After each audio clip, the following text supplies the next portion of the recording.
Hello and welcome to your first lesson of our next unit, Unit 4B, Derivative Applications. We're still dealing with derivatives. Unit 3, we learned our derivative rules, and then 3A, we did our applications, the rectilinear motion and related rates. And now, well, basically the rest of calculus is application of derivatives. Once you learn derivatives, every unit technically could be called application of derivatives. So now we're in 4B, more application of derivatives. Today we're going to learn some more derivative rules. So I did send this sheet to you, this formula sheet. We've been working with it. The top part, that was Unit 3 where we learned our derivative rules. Here, and then the chain rule. Now today, almost everything we're doing is coming from this part, the exponent and logarithmic functions and their derivative rules. So I went through that introduction video about exponents and logs from grade 12 and just kind of briefly introduced these rules for you. And the back side has your trig derivatives, which we should already know, and the special limits. So everything right now we've covered. The only part is this section here. So today's lesson, we're just going to practice using the exponent and log derivatives. So we'll try a few examples.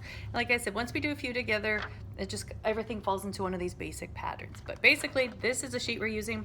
The traditional sense, you would have to memorize this for your tests, but since you're at home, I can't tell in your hand-ins if they have it memorized or not, but traditionally in calculus, you do not get any formula sheets ever, so you do need to know these formulas. But like I said, the more you use it, you'll just naturally memorize them. Okay, so we're gonna try about 5 or 6 examples, just practicing using these derivative rules. Okay, so the first one, y equals ln x cubed plus 1. So step number 1 is go to your formula sheet and determine which formula am I using. Well, we're trying to get the derivative of ln u.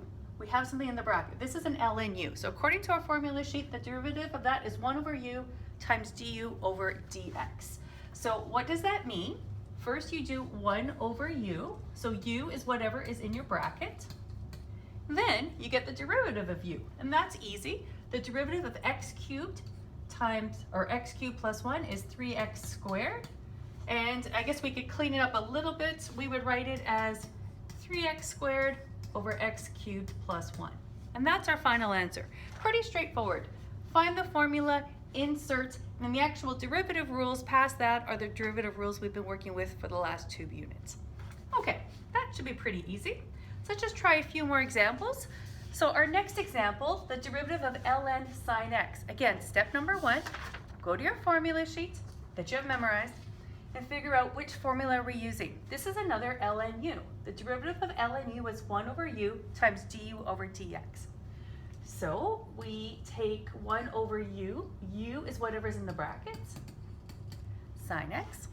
Then we get the derivative of u. So what's the derivative of sine x? That's easy for us. We know our trig derivatives already. The derivative of sine x is just cos x. Technically we're done, but we can clean that up a little bit, and hopefully we still remember from grade 12 pre-cal, cos over sine is cotangent. Remember that fun identities unit? That doesn't go away. Okay, that's not that bad, right? Example 1 and 2, so far so good. So the next example, as you can see, they're getting a little bit more fun. I've given some references here. They're getting long, tedious, but not hard. There's technically nothing new. Once we know our formula sheets, the rest of it is all practicing what we've already learned. That's what I like about calculus. You just keep reusing the same principles over and over again. Okay, so y equals ln ex times x cubed. Step number 1, which formula are we using? Well, it's the same one again. Is it always going to be ln u? No, but the first few are the same just to practice using these. So again, it's the same formula. So I'm going to change the notation. I'll just call it y prime. That's the same thing as saying the derivative of that. So again, it's 1 over u. Again, u is whatever is in our brackets. Oh, I'm going to have to write smaller to fit that in. And then we get the derivative of the brackets. Oh, but here's the fun part. What do you notice? Our bracket is a product. Okay, so now our next step is the derivative of product. Well, that's back to, we still did this when we were together, so this is going back a couple months. We have to do the derivative using the product rule. fg prime plus gf prime. So f g prime, the derivative of x cubed, is 3x squared. To that we add g f prime. Oh, okay, but now we're getting the derivative of e to the x. So we go back to this sheet again, and now we have a formula for how we get the derivative of e to the x. According to your formula sheet, the derivative of e to the x is just e to the x. Now, I did a little version underneath. Why does it stay the same? Technically, the rule is you're taking e to the x and then the derivative of the exponent. But the exponent of x is just 1. So that's technically the correct answer, but e to the x times 1 is just e to the x. So that's why if it's just x, it stays the same. If there's a number in front, it would be slightly different, but we'll get to that. But that is off your formula sheet. Okay, so where are we at with this question? So you'll notice, I'm running out of colors here. I have a common factor. We're done in the math. We're just going to clean it up a little bit. So I'm going to pull out to the e to the x. In the bracket, I have a 3x squared plus x cubed. And that is all over e to the x times x cubed. But we should notice something else. There's another common factor. These cancel out. So our final answer should be 3x squared plus x cubed all over x cubed. Do these cancel out? No, we don't cancel. That would be killing kittens. Those x cubes don't cancel out. We have a binomial and monomial. Okay, so that looks a little bit messy, but really it's just a couple of rules within rules. So if you know your derivative rules off of the sheet, it shouldn't be that bad. Okay, let's keep going. I think we're halfway through. So example 4. Again, our initial question, y equals 3 to the x plus x cubed plus log 3x. So to get the derivative of that, 3 to the x, again, go to your formula sheet. 3 to the x, we're using this. It's an a to the x, and according to your sheet, the derivative of a to the x is a to the x times ln a.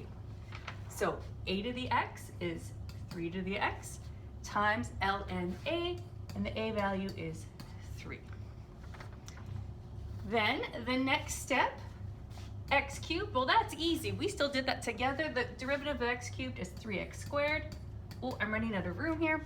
Now, log 3x. Again, go to your formula sheet. We have a formula. How do we get the derivative of logs? The derivative of log ax is 1 over x ln a. So it's 1 over x ln a, and our a value there is, I've got the 1 over x, switch it, 1 over x, then the ln a goes there. That's a 1 on top. And then we look, that's actually done. We can't really clean it up. So that one wasn't as bad as we thought. But like I said, there's just it's rules within rules in the question. Okay, example number 5. It's going to start to get fun. Well, we have 2 more examples. Hang in there. So y equals x to the x. Well, that looks nice and easy. Don't be fooled. It looks easy, but it's a little bit harder. So there's not really a rule that we can use to do that. So what we're going to do, it's kind of like, remember when we did in pre-cal, how do you solve when they didn't have the common basis? You either logged or ln each side, and then you apply your log rules from grade 12 pre-cal. So step number 1, I'm going to ln each side. Why? Because it's going to make the question easier. I know it looked easy, but actually it's quite hard. It's not as easy as it looks. So you ln each side, and then hopefully we remember our log rules. Remember the exponent, product, quotient rules. You can bring that down. Okay, so this is now our starting point. So now we're going to get the derivative of it. So you can tell we're going to be using the ln rules. And again, off of your yellow sheet. Well, I guess yours isn't yellow if I emailed it to you, but it would have been if I gave it to you in class. So the derivative, it's g prime x over gx. So on the left-hand side, the derivative of our g is y, right? So the derivative is just y prime over our g value, which was just y. Now again, this is another product, so we are applying the product rule here. So fg prime plus gf prime. So our f stays the same. The derivative of ln x, again, we are following that rule. The derivative is ln x would be 1 over x, and then the derivative of x is just 1. Then we're now gf prime. So our g function is the ln x, then the derivative of x is 1. Okay, now the fun part is we're trying to isolate for y prime. We've done things like that before. So to get rid of the y in the denominator, you multiply it across. So now we have x over x plus ln x, and yes, x divided by x is 1. So that gives you the final answer there. So a question that looked really short and easy had a few steps in between. But like I said, it's nothing new, it's just rules within rules within rules. Okay, and our final example, example 6. I've done some pre-work, you can see, don't be scared off by that. Again, in your notes, I've showed you there's 2 ways to solve for that. You can look at this as a quotient and then apply the quotient rules to it, or you can rewrite it. So what I did, we're going to do a pre-step. We know that the root of x minus 2 is the same as x minus 2 to the power of 1/2. That's grade 10 math. And then, because it's ln, this is grade 12 pre-cal. Remember, we had our log rules and our ln rules, so we should know our product, quotient, and power rules. So according to grade 12 math, when you divide logs or ln's, you subtract. Whoops.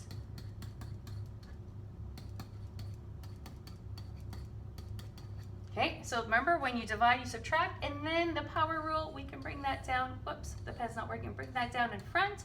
So I've just rewritten it. So that gives you ln x plus 1 minus 1/2 ln x minus 2. So this, how did we go from here to here? I just rewrote the question. We applied the quotient and the power rule from our log laws in grade 12.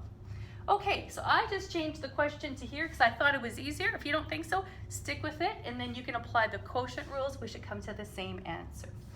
Okay, so now we are ready to divide. Again, I've just put in blue here. That's the formula we're going to use from our formula sheet. We're doing the derivative of ln's. So again, the rule is g prime x over g, and your g is just the function that is here. So I think it sounds worse than maybe it is. Just go slowly, carefully. Don't make mistakes. I'm not being sarcastic. You just don't want to redo things. Okay, so g prime, so the derivative of x plus 1 is just 1. That's our g prime, and then the g function was just x plus 1. Then we have the minus 1/2, and then we have the g prime. The derivative of x minus 2 is just 1, and then you divide that by the g function. The g function is just x minus 2. Just to clean it up a little bit, so that is just 1 over x plus 1 minus 1/2 1 over x minus 2. So again, it's just rules within rules within rules. Once you kind of master these and they become familiar with you, it's pretty easy. We're just connecting all the rules we've learned from Unit 3 and applying them to logs and ln's and exponents. Okay, so good luck today with your exponent and log laws.